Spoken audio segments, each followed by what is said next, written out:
Are you a parent seeking to streamline your child's digital experience whilst ensuring their safety? Managing a child account in Google Family Link can be an essential part of achieving that balance. Whether your child is growing up and ready for more independence, or you simply want to recognize your family group, removing a child account in straightforward process is a straightforward process. Here's how you manage child account effectively in Google Family Link. So first of all, you're gonna go ahead to your browser and you're gonna log in with your account. So basically, you're gonna click the three bars at the top left, and then basically you're gonna be able to see the account of that child if you have one. If you have the account of the child, just click their account, and then you're gonna be able to see many settings, and you can control and you can see the location, and you can see the highlights of their account.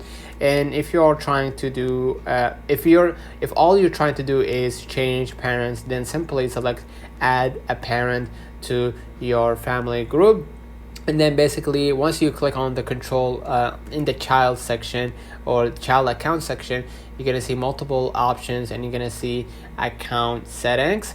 And then in the account settings, you're going to be able to control that account, and you can see the account info. And then basically you're going to see their name, their birthday, and all of their information. You're going to be able to delete their account and data. So in some policies, if you're over, under 14 or 16, they will not allow you to control your own or be independent from your parents.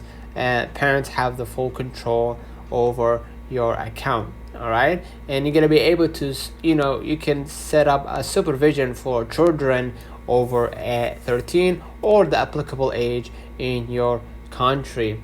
All right, so basically that's it.